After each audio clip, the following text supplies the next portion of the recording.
keenya isin agahu arraa obboleewwan keenya nama lama qabadhee dhiyaadheen jira. Nasrii Aanolee Dubaay irraa Abdii Geetaachoo Abbaba amma dura Oromiyaa ture amma immoo Dubaay jira. Dubaay irraa dhimmi sagantaa asirratti isaan affeeruuf nu kakaasanni guddaan dhimma ajandaa ishuu ta'ee amma irratti adeemaa jiru jechuudha. Dhimma Abdii Geetaachoo Abbaba kitaaba isaa jechuudha. Kitaabni suni kan bara 2019 barraa'edha. Garuu barreeffama yookaan walaloo kitaabni Abdiin barreesse kanadha. Akkuma asirratti agartan kana jechuudha. Kitaaba kana jechuun dhimma walaloolee baay'ee babbareedoo kan of keessaa qabudha. Nus dhugaa dubbachuudhaaf yoo ta'e jedhe hangama kootti waan amma walaloo fuula ammarra jiru kana wanti hin beeku hin jiru. Garuu obboleewwan keenya warri dubbisanii jedhan hubatanii namoonni hedduun tariitii hundi keenya iyyuu ilmaan Oromooti. Falaasama siyaasaa garaagaraa qabaachuu dandeenya yookaan dhaaba siyaasaa garaagaraa deeggaru jiraachuu danda'u qaba. Garuu waan nu tokkomtu waan Oromummaa hunda keenya iyyuu fakkeenyaaf isa dhaaba adda bilisummaa Oromoo deeggarus haa ta'u kan KFO deeggarus haa ta'u kan ammoo paartii amma biyya bulchaa jirus haa ta'u kan deeggaru paartiin siyaasaa akka paartii siyaasaatti akka dhuunfaatti ta'e waan waloo waliin qabnu irratti garuu tokko ta'uun nu barbaachisa jennee waan itti amannee fi kitaaba kana jechuudha yeroo darbee jedhe koonsartii dhimma artistoota obboleewwan keenya artistoota keenya jechuudha irreecha koonsartii irratti jechuudha obboleewwan keenya dhiyaatan irratti calbaasiidhaan dhiyeessine kitaaba kana akka gaariitti adeemsaa kan turetu jira. Bal'inaan jechuudha waan jiru obboleewwan keenya itti haa guutanii jalqaba irratti Nasriyaatis nagaa gaafadhu Abdiinis nagaa gaafatee gara dhimma itti aanutti dabarraati. Akkam jirtan kabajamtootaa fi jaalatamtoota obboleewwan keenya ilmaan Oromoo kan fuula addunyaa irratti argamtan hundi keessanii guyyaa har'aa kana ajandaa waa'ee guddaas ta'e yookiin waan kahaagana hunda nama cinqu ta'e osoo hin taane jaalalaa fi kabajaa ilmaan Oromooti qabnuu fi wanti sirraa'uu qabu ammoo tiruun bubbultu dhakaataati jedhanii akkasuma dubbiilleen bubbultuu babal'atu deemuu irra yeroo jirtu kanatti ammooyyuu ija jirtu kanatti waan tokko jedhuu qabna waan jedhuuf gaafii gabaabduu fi turtii daqiiqaa muraasaa Abdii Geetaachoo Abeebee fi obboleessa keenya Muhammad Aljaziiraa waliin goonaa nu hordofaa sheer godhaa yaada keenya ammoo gara hin taanetti osoo hin taane garuma sirriitti fi garuma gaariitti fudhatuudhaaf yaada isin jedhaa kanuma Abdiidhaaf dabarsa. Abdii ati soofii bisiitti dhimma isaatti dabarra. Ayyee shama akkam jirtu ilmaan Oromoo biyya keessaaf biyya alaa jirtan kan musliimaa kan kiristaanaa kan waaqeffata bakka garaagaraa teessanii laayivii kana ilaaltanii egaa har'a ajandaa wayitu uumame ajandaan sunis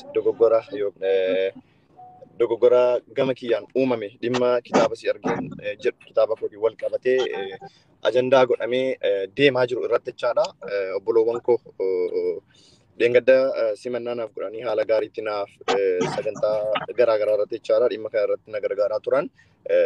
Sababni kitaaba kanaa wantoota garaagaraa kaasuu danda'ee jira jechaadha. Isa irratti anis yaada koo kennuu fi gaaffii na gaafatameef deebisuuf asitti argameera. Obboleessi koo Muhammad bin Aljaziiraa fi Nasrii Aanolee fi kan biroo warri sagantaa kana qindeessitan ulfaadhaa hanqophiidha gaaffii san na gaafattan hunda deebii laachuu fi waan ummataaf nama hordofaa jiru kanaafis nama boodallee dhufee hordofuufillee ifa ta'uu qabu. Gaaffii kamiillee haa ta'u akka na gaafattan qamanumaan isin gaafachuun barbaada. Wannan isin ibsu kamuu isiniif ibseen irra darba jechaadha ulfaadhaa. Ayyee obboleewwan Nasrii Aanolee Abdii Geetaachoo Abbaba lamaan keessanuu galatooma. Obboleewwan asirra kan jirtanu jechuudha.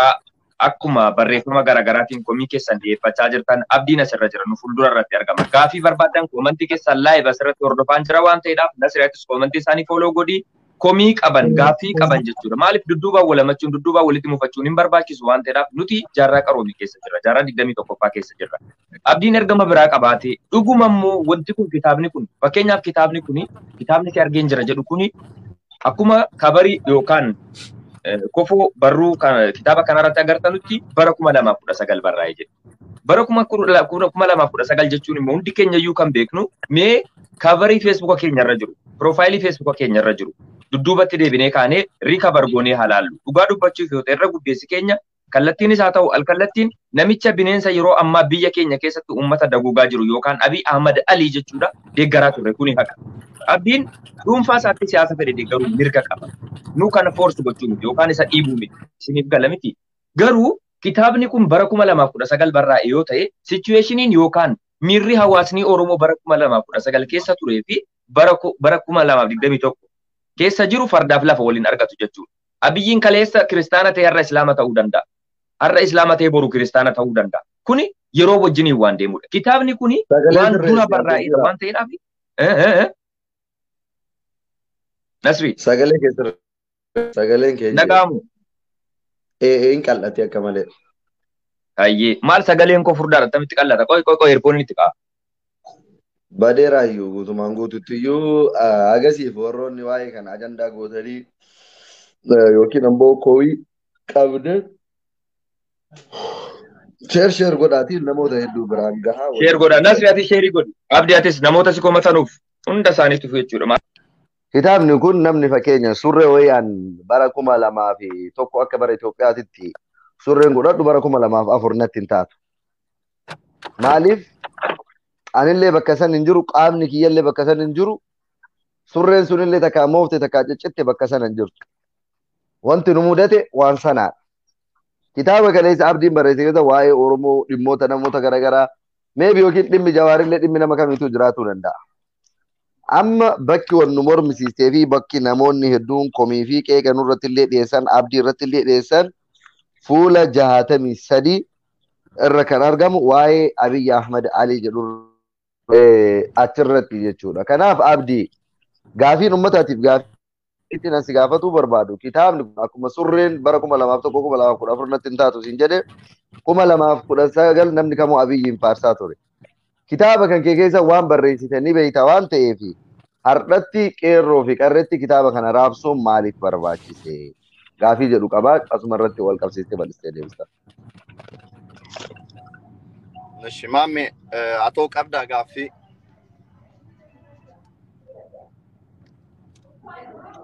Maamishi miyuuti irraa baas sagaleen abdii badeera. Ammoo nagaama. Abdi sagaleen kenna gaafa. Sagaleen kun repetitive ta'ee hawaasa jeeqaa jira. Maaliif koomantii dubbisaan jira? I don't know what happened with me. Sagaleen kun natti deebi'aa numatti dhaga'amaa jira. Hayyee. Anis gaafiin qabu kan Nasrii Aanoleetiin wal fakkaata. Innis maal yoo jette kitaabni kun dhugaa dubbachuuf bara 2019 barraa'ee jedhu dhugaa dubbachuuf biyya dubbasaa biyya keessatti obboleewwan keenya jiru. Amma irratti wayita dhufee jedhu akka haarawatti barruun kun osoo sirraa'e fakkeenyaaf jechuudha wanti Abiyyi faarru maaliif Oromoon hundi nama kana jaallatu waan ta'eef yaaddeettaa waan kana ittiin barbaada. Sagaleen kun deddeebi'aa jira waan ta'eef Tole, gaafiin keessan lachuu wal fakkaata. Sagaleen koo qulqulluudha Nasri. Gaafiin keessan lachuu wal fakkaata. Ani asirratti maalin jedha. Egaa isin lameenuu dubbattanii jirtu kitaaba irratti kan jiru, qola kitaabaa irratti kan jiru bara 2019 akka barreeffame yookaan akka eebbifamee gabaarra oole beekamaadha. Namoonni tokko ni beeku. Social media kan irratti illee yeroo sana jechaadha ijoolleen biyya garaagaraa keessatti Saawudii jarraaf dursee jarri tokkummaa sirriitti piroomooshinii irratti hojjetaniiti kan kitaabni koo kun maxxanfame jechaadha. Deeggarsuma ijoolleen dhumte obboloonni koo naa taasisaniin kitaabni kunis kan maxxanfamuu danda'e jechaadha. Ajandaan inni guddaanii fi gaaffiin anarratti ka'e inni guddaan kitaaba kana keessaa maaltu jira? Otoo beektuu kitaaba kana ofii keef akka barreessitu otoo beektuu haalli kaleessa ture har'a akka hin jirre otoo beektuu maaliif waan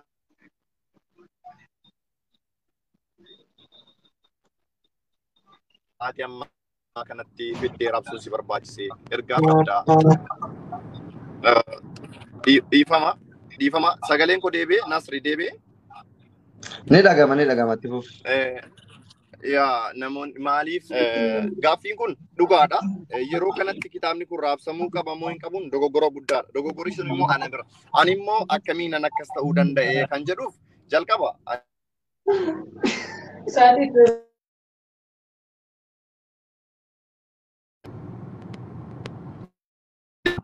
Nagama. Itti fuufin dhagama abdii. dhugaadha. Walaloon sun yookaan kitaabni san keessa egaa irran deebi'a. Tarii sagaleen jeeqamee ture waan ta'eef irras ni deebi'a. Kanan Dubaay dhufe yeroo jalqabaatii fi kanan dhufeefis kitaaba kana gurguruu miti kallattiidhumaan dhufaatiin kooyi. Tokkoffaan Muhammad bin Aljaaziraanis quba qabda. Tarii erguma wal agarree beektaa kaameeraa wayii sirkatti argee kaameeraa kana bitachuuf dhufe biyya kanaanii siin jedheen ture. Nasrillee dhageera natti fakkaata hin beeku. Yeroon dhufuuf jedhu hiriyoota kootti dubbadhee jechaadha. Maal fidee dhufu jennaan maal qabdee jennaan homaan qabu garuu kitaaba barreeffame kan ture yoo qaba jennaan fidii kottu abbaan bitachuu barbaadu haa bitatu naan jedhanii kitaaba kana fuudheen dhufe jechaadha. Fuudhee yeroon dhufu jechaadha. Akka haaraatti wannan piroomooshinii godhe tokkollee hin jiru. Tarii yoo jiraate naa dhiyeessuu dandeessu yookaan koomentiin warri si gaafatan na gaafachuu dandeessu. Akka haaraatti wannan piroomooshinii irratti hojjedhee kitaaba haaraa maxxanfame eebbisiisuun dhufa wanni hin jedhe tokkollee hin jiru. Sababni isaa kitaabni kun kan turedha. Waggaa 2 almost 3 ta'aa jira erga barreeffamee xumurame jechaadha. Kitaaba sana keessatti immoo wantoota baay'eetu jira. Dhimmi Abiyyillee amma kana irratti ka'ee dhimmi Jawaar Faallaa dhimmi miidiyaalee garaa garaarree whatever yeroodhuma sana keessatti akkuma Oromoon keessa ture sana keessatti jechaadha. Bifa sanaan kan wal qabatedha kan kitaaba sana keessatti jiru jechaadha yeroo sanatti. Dogoggorri koo inni cimaan kitaaba waan akkasii of keessaa qabu. Amma akka Naasir jedhetti surree bara 2010 kaadhu bara 2021 sitti ta'a jedhanii sitti gurguruun dogoggoraa jetteetta. Sitti si ta'uu hin danda'u.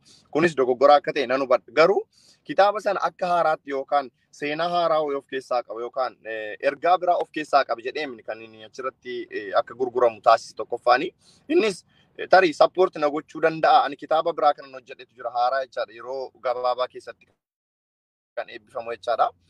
Kitaaba sanaaf tarii sappoorti na ta'a harka duwwaa deemurra moo qabadheeon qaddeeme wayyaadha kan jedhuuf hin qabadhee dhufe tarii hanga kana maras nama ni mufachiisa jedhee hin hubanne sii galee hanga kana maras nama miira keessa inni galcha jedhee hin hubanne maaliif qabiyyee walaloo sanaa tarii har'a irratti bakki tokko bakka itti nama mufachiisu jiraachuu danda'a jiras illee namoonni ani kaleessa of biraa qabu kanan har'a of biraa dhabillee jiru sii galee sanammoo amma bifa kanaan otoon dabarseera ta'e muffii kana miti kan kana caalullee naaf mala sii galee garuu ta'e jedhee kitaaba kana akka haaraatti miti kan as fide jechaadha. Ergama biraas qabaadheetii miti. Kitaaba kana immoo otoon akka haaraatti piroomooshinii irratti hojjedhee haaraadha jedhee dogoggora garuu kanan raabsee fi tarii sappoorti na gochuu danda'a. Sana gochuun koo dogoggora. Hubachuu dhabuu kooti sii galee waan kitaaba koo keessa jiru beekaa otoon beekuu namaaf ibsuun qaba ture. Tarii namni na hubataa ijoolleen kun dargaggoodha akkuma kiyya tarii na hubatu bifa jedhuun qabadheetanii fuula tokko yookaan fuula 60 wayirra kan jiru wayidha kan namoota baay'ee biratti mormii kaasee fuulota baay'ee irratti immoo tarii wanni isin deeggartan jiraachuu danda'a kitaaba sana keessaa. Namni kamummoo ni dogoggora. Dogoggorri koo immoo raabsuu kooti. Raabsuu koof dogoggora cimaadha iddoo sanatti. Maaliif nama baay'ee miira tuquu akka danda'u reefu nu badhe miira keessan ilaalee sii galee akka haaraatti namni baay'een kan hubate jira kitaabichi. Kitaabichi garuu bara 2019 waggaa 2 yookaan almost 3 deemaa jira jechaadha. Kun immoo dogoggora koo isa cimaadha. Namoonni bifa sanaan miira addaa yookaan kabajisin ijoolleen Dubaay naa kennitan adda nama akkasitti kabajdee simattee bakka laattee fi kaatee namni sun immoo dogoggora isaatiin yeroo si mufachiisu tarii miira hin taane keessi galchuu danda'a si mufachiisuu danda'a.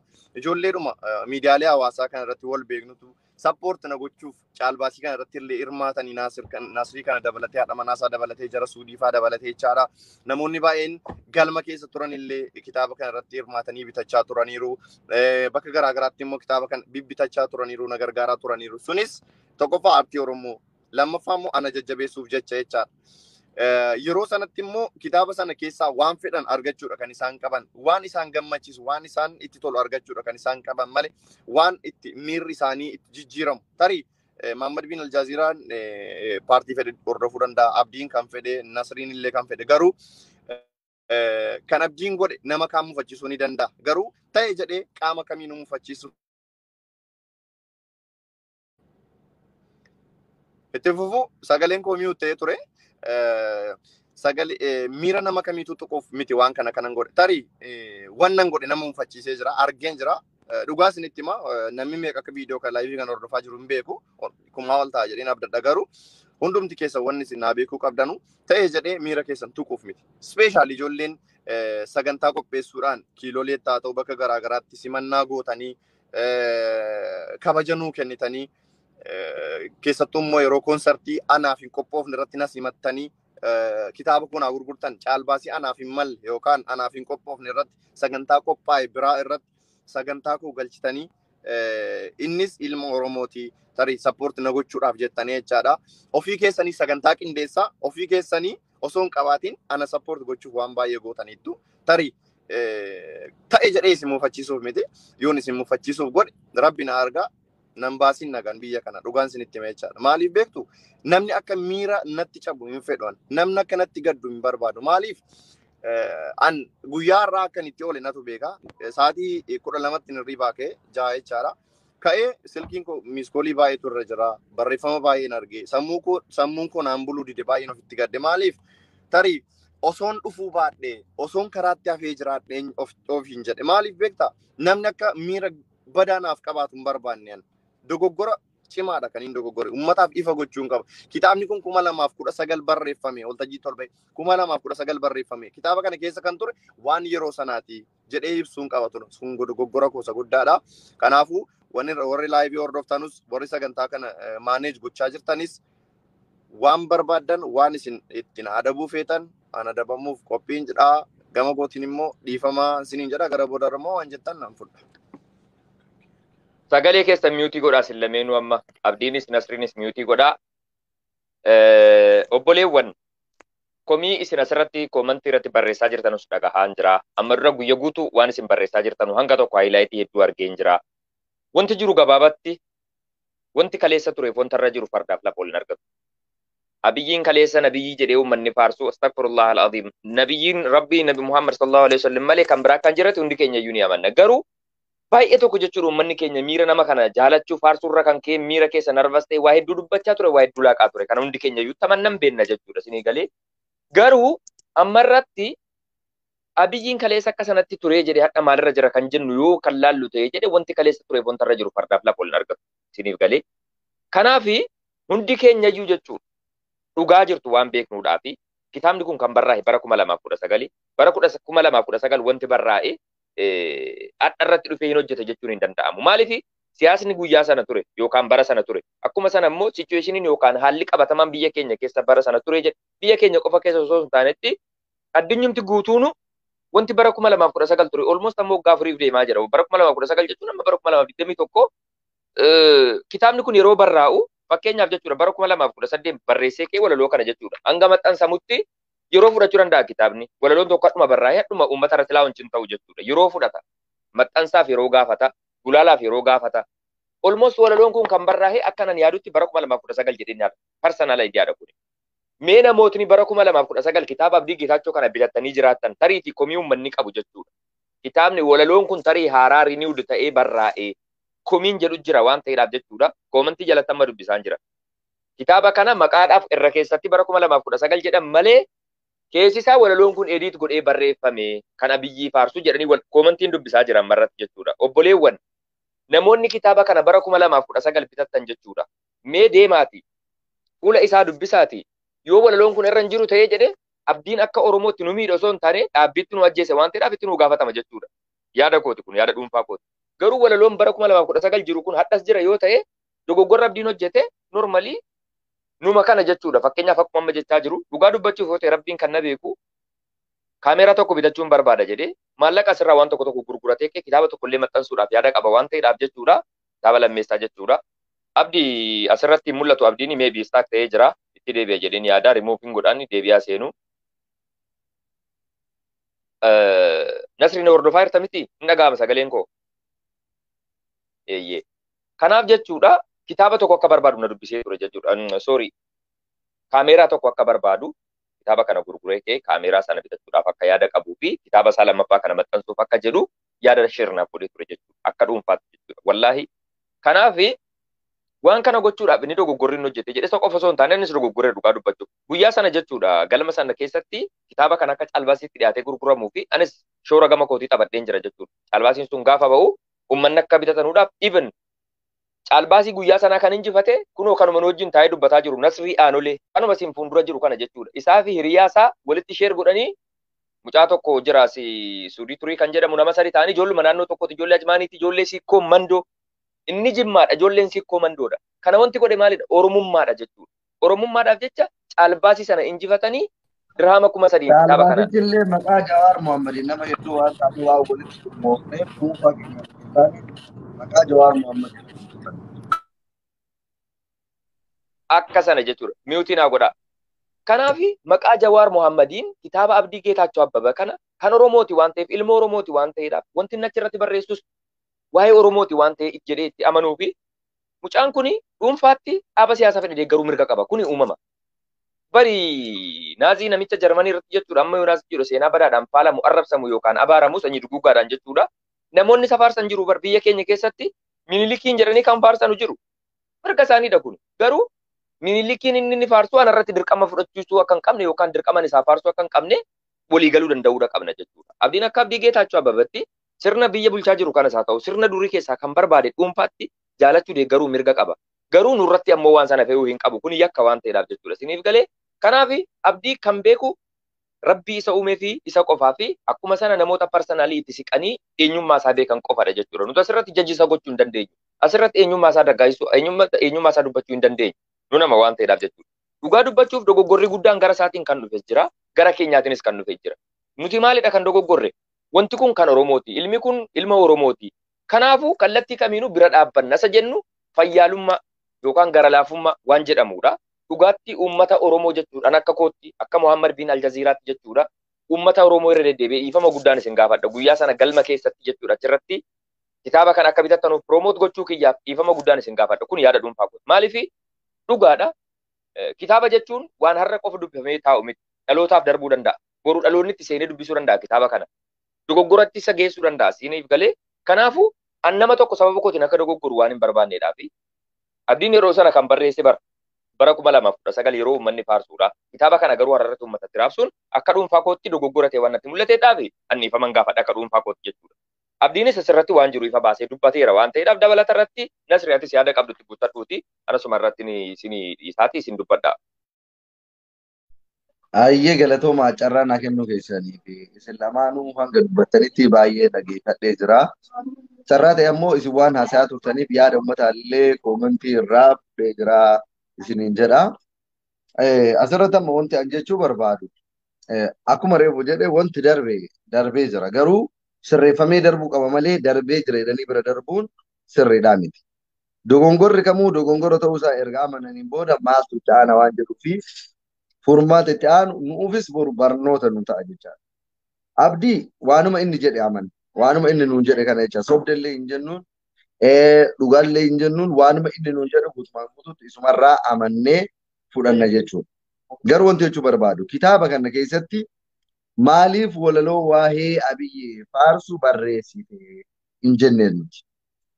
Maaliif barreessite hin jenne. Kan inni barreesse bara 2019 keessa yeroo san Aljaziiraallee faarseera, anillee faarseera, namoonni biroollee sablammoonni illee faarsanii jira. Har'allee warri faarsanii jira. Nuti garuu yeroo ammaa kana keessatti kitaabni kun qeerroo fi qarree Dubaayii fi hawaasa jiraataa magaalaa Dubaay keessattuu iddoon waa'ee amma wal nu mormiste kun hin madaalu. Hawaasa kanaaf hin madaalu. Kiiloo uummata kanaatiin waan wal faanaa deemu miti. Uummanni kunillee ummata nama kana faarsuu fi ummata nama kana faana hiriiree miti. Kitaaba kana keessa abdiin waan jiru erga beekee nuuf dhiyeessuu hin qabu ture.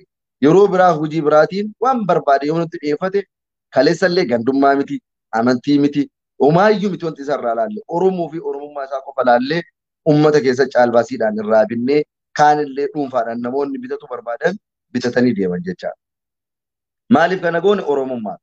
Har'allee gandummaa fi miti. Amantii fi miti. Maaliif iyyuu miti. Oromummaaf waan kanallee yoo gaafan komannullee, faarsinullee, abaarrullee, dhiifnullee akka Oromootitti wal gaafataa jirra malee dhimmi biraa tokkollee nu keessa hin jiru jechaadha. Kanaaf warroonni dhimma kana kallattiin taanetti jijjiiruu barbaadan yookiin gara ofii barbaadanii fuutanii galchuu barbaadan carraan daandii sanitti isin geessu cufaadha. Maaliif nuti akka Oromootitti ka wal qarqaarrus, ka wal gaafannus, ka wal komannus. Isin garuu feetan siyaasatti feetan gandat, feetan amantiitti waan feetanii galchuu dandeessan jecha. Nuti Oromoo fi Oromoo qofa. Sanachitti fudhadhaa. Isa lammataa ammoo abdiilee waan jedhu jedhee jira. Already kana booda nullee kitaabicha gabaa irra oolchinu bakka amma jirutti haa dhaabatu. Kadarbeef ammoo uummata Oromoo kabajamaa maqaa kabajaa isaan qabaniin waan jedhuun abdimatu jedha. Nuti anka jechuu barbaadu kanuma har'a abdiin kitaaba kana dhiyeesse jennee boru kitaaba biraa waa'ee Oromoo fi Oromummaa Rayyoonni barreessee fide hayi kaleessa akkas nu goote hin jedhu. Garuu dogongorri keenya bakka tokkoof tokkotti kitaabni kamuu yoo barreeffamu hayyootaa fi warroota seerluga beekan warroota waa'ee kitaabaa beekanii qubeen afaan Oromoo seeraan barraa'u wantoonni tokko tokko achi keessatti sirraa'uuf sirrii ta'uuf dhabu qoratanii calalanii sana booda gabaadhaaf dhiyeessan jecha. Nuti ammoo haala yeroo jiru wal qabatee ka jirru biyya Oromaa keessaa qophiileen garaagaraa waan nuti jiru kana hin goone jecha. Kitaaba kana osoo hin calallin gabaatti dhiyeessuu keenyaaf maqaa uummata Oromoo kabajamaa bal'aati. Maqaa qeerroo qarree Dubaayin boruuf garuu calallee sirreessinee siin dhiyeessan jedhu abdii maddee achi dabarsa jechaadha ammas.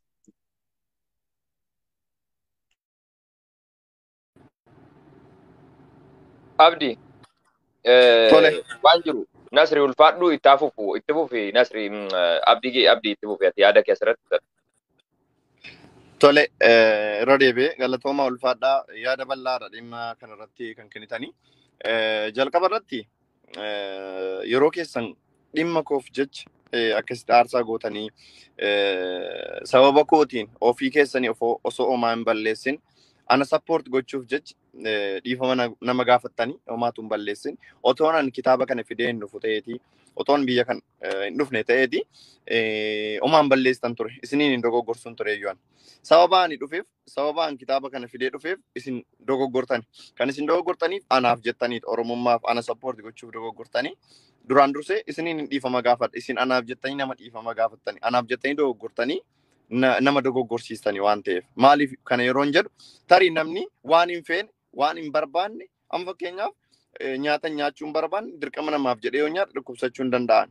Siigalee namni waan fedhu qofa gochuu kan inni qabu waan fedhu qofa kan inni fayyadamuu danda'u siigalee tarii kitaaba kana akka haaraatti namoonni fudhatanii bitattanii galtan namoonni natti dhiyoo jirtan bilbilli koo namoota baay'ee bira jira Nasrii bira jira Mammee bira jira naqunnamuu dandeessu kitaaba kana isinirraa fudhachuu nan danda'a ol kaa'uu nan danda'a dogoggora koo garuu nama sirreeffatuudhaanii kan biraa immoo dhugaa dubbachuuf jechaadha.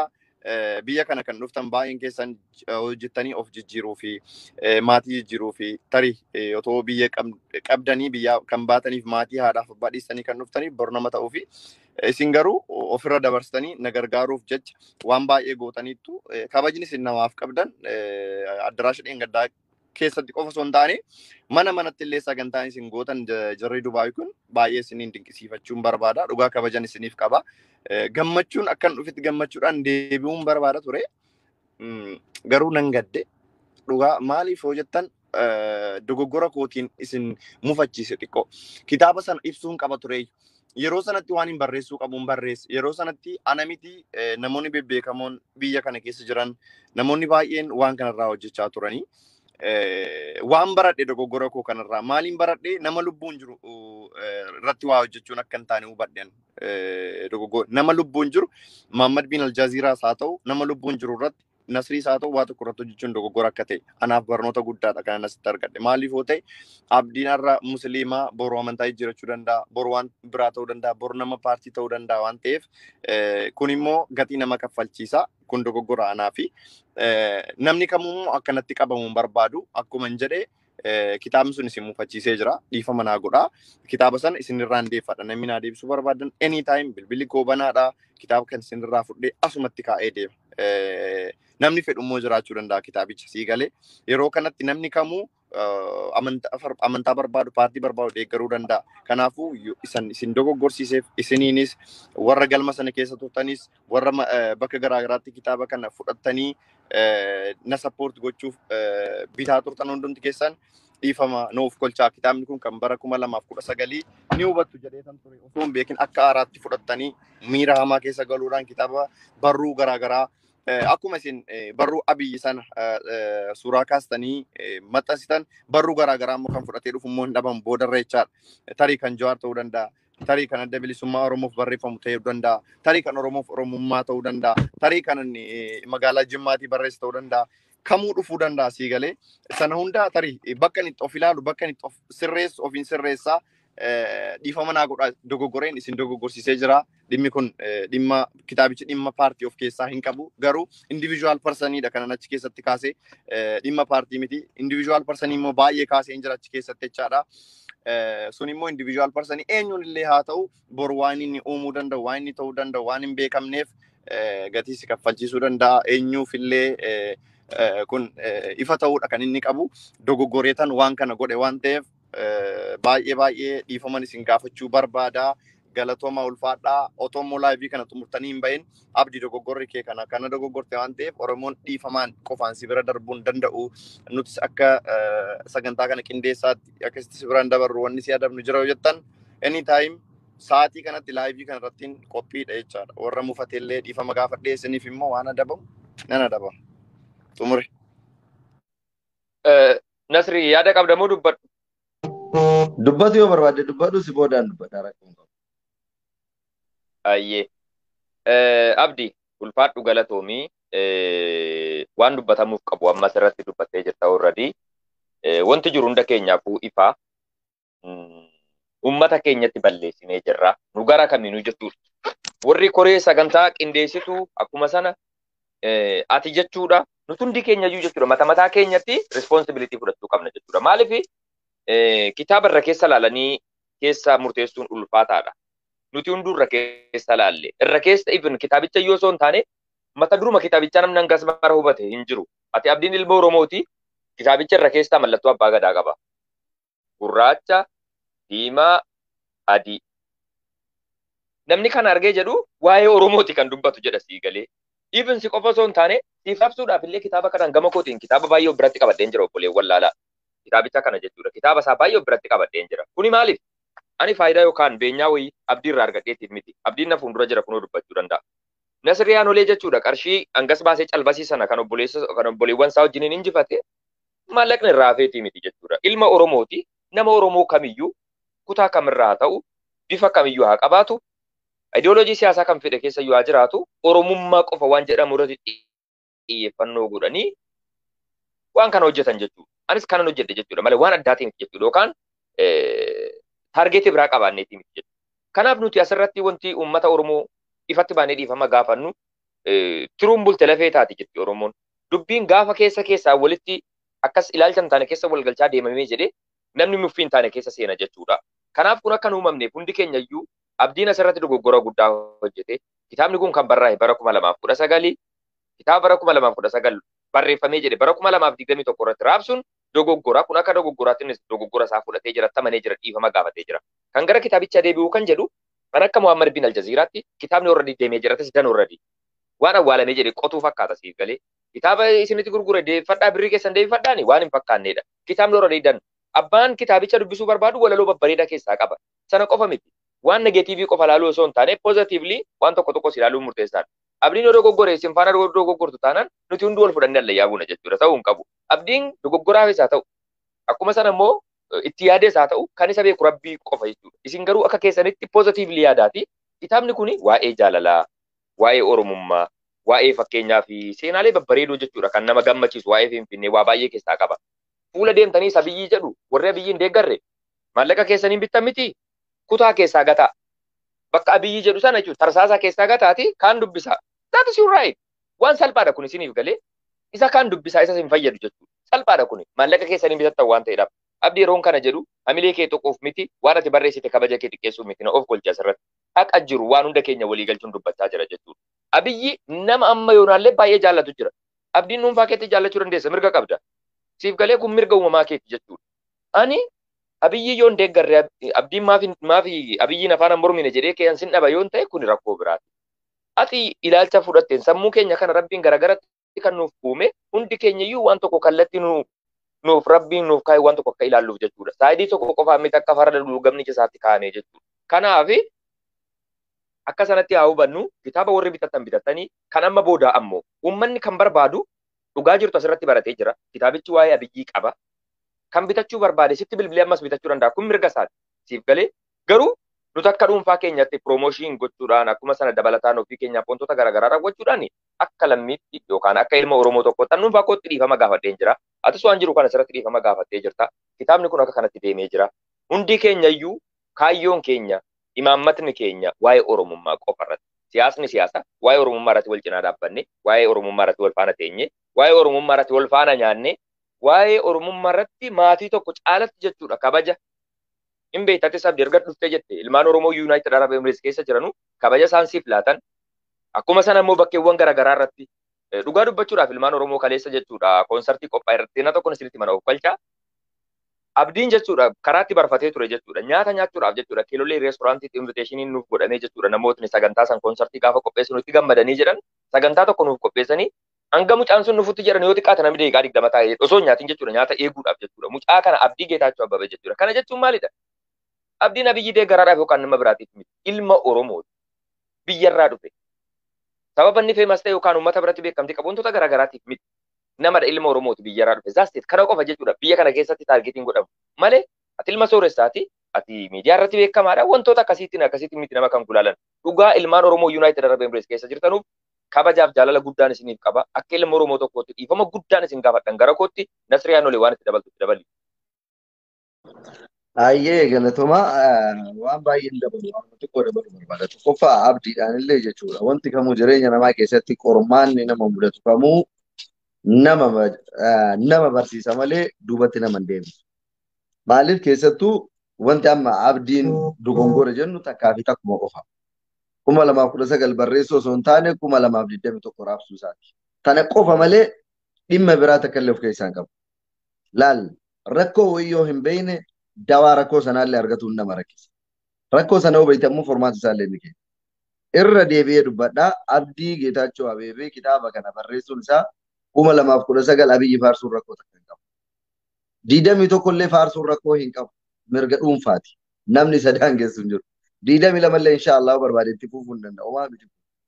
Garuu akka qeerroo Dubaayitii fi Dubaayiititti kitaaba kana fidanii kitaabni kun kan Oromootii waan Oromoof keessaa qaba jedhanii ni qaballe garuu bitadhu jechuutu rakkoodha. Tana qofa tanallee dhiifama jedhee rakkoo labne. Maarree egaa kana goone dubbiin yoo namni dheereessanii dheeratti yoo namni gabaabsanii gabaabbatti.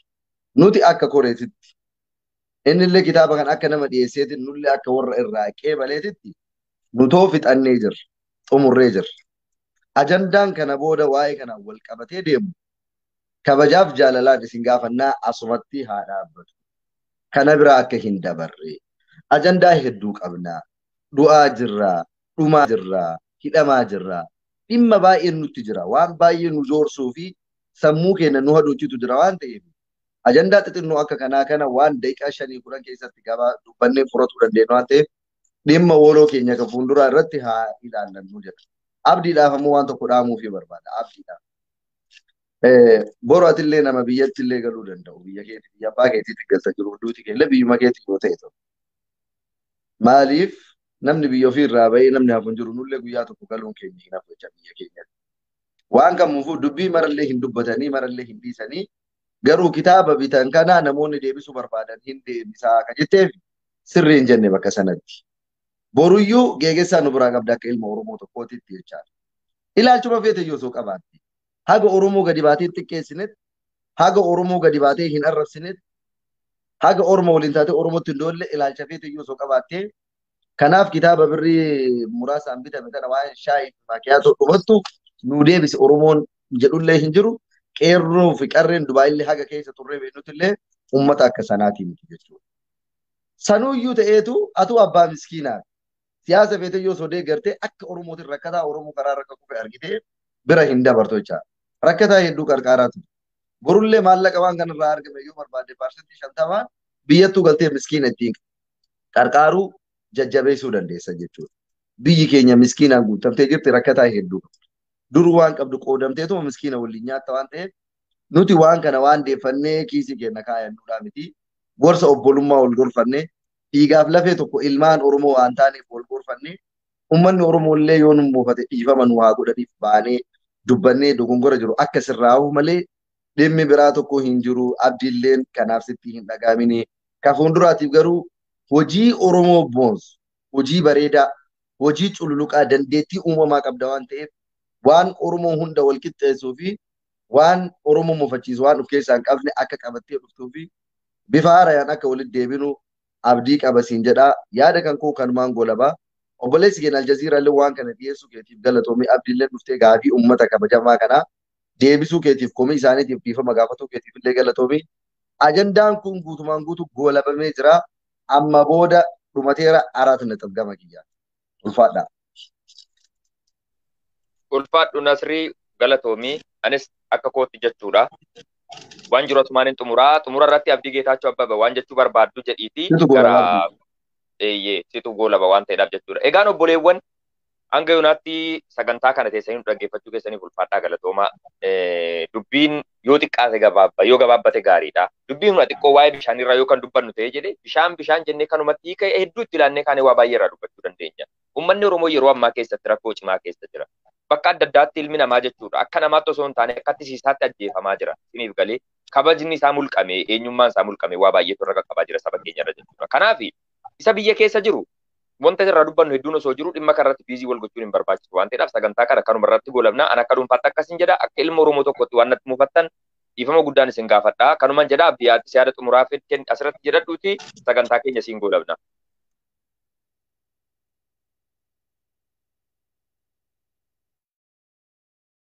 Sagalee kee bani Abdii.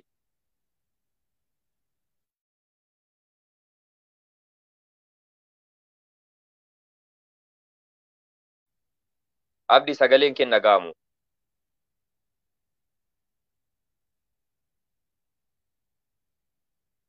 Bayi deebii qoy.